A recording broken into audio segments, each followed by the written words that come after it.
Mga kamasbatenyo, ito nakita kami ngayon ni Elmo Almansor Vlog. Mga kamasbatenyo, nakagala gani kita didi sa Hermosa Beach Resort didi sa Palanas, Masbate. Maganda pala dito maligo mga amigo. Ayan o, dahil maganda na yung buhangin, maputi pa. At syempre meron tayong mga kasamahan dito mga lodi. At ito nga, kung mapapansin nyo mga idol, medyo marumi ngayon yung dagat ano, kasi nga medyo maalon at panay ulan dito mga amigo. Pero maganda naman maligo dito at pwede kayong pumasyal dito mga lodi dahil napakamura lang ng cottage nila at ng entrance din. At ito nga, oh, kita nyo naman. At syempre marami ding nakakilala pala sa atin, kaya ito puntahan natin. Shoutout nyo na lang boss.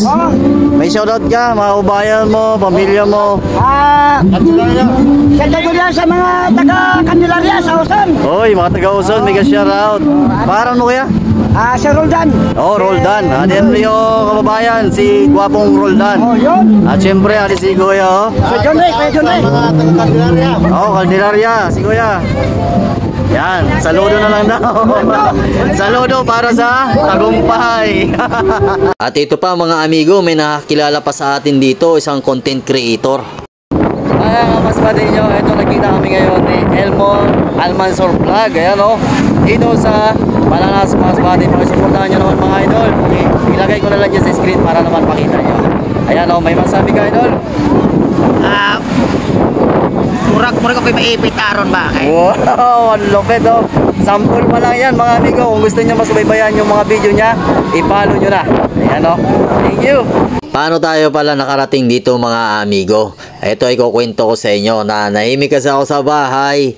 Sinama ako ng nanay ng dalawa kong anak. Ayan, kaya ito nakarating tayo dito sa Hermosa Beach Resort. Pero sulit naman yung ating gala ngayon mga lodi. Dahil ang ganda pala dito mga amigo sa Hermosa Beach Resort. At syempre mga amigo, ang ganda ng tanawin din dito. At syempre, napakaganda rin maligo. Kaya kung gusto nyo pasyalan, puntahan nyo na mga amigo. At sa totoo lang mga amigo, ito talaga yung pinuntahan ko. Wow, sikreto lang to ah. At ito na nga mga amigo, kasi tinawag na tayo, magtipon-tipon na raw. At ito nga mga amigo, talagang hindi ko tinantanan yan mga amigo, kasi gutom na talaga ako. Kaya nga, ito na nga, pagsabi nila na mag-i-start na daw yung kainan, kaya andito na tayo. Wow, 2 plastic pa naman ang nakahanda sa bulsa ko mga amigo. Kaya ito na nga. Ayan, at syempre bago daw tayo kakain, magpipray daw muna tayo, sabi ni Tatang.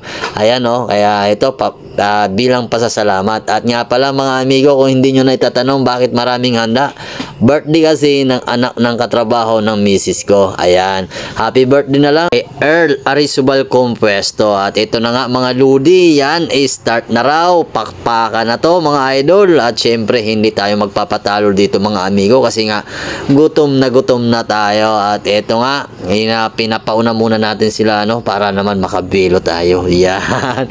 At syempre mga amigo, naka-ready na yung plastic natin para mamaya meron pa tayong ulam. Ayan, joke lang ha, pinapatawa ko lang kayo para naman matawa kayo. Ayan no.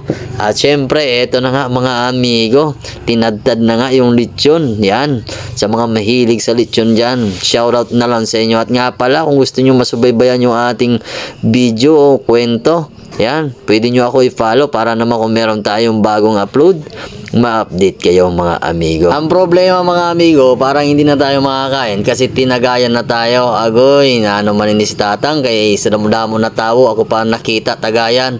Agoy, Rudy, aday nakabilo na nga ni kita. Paano ko ini maisulod na mga pagkaon sa plastic kung hubog na kita? Agay. So paano mga amigo, hanggang dito na lang yung ating kwento. Ako nga pala si Dudski Motovlog na nagsasabing hindi pa sikat pero laos na. Babay na kay Nyan, hubog na kita.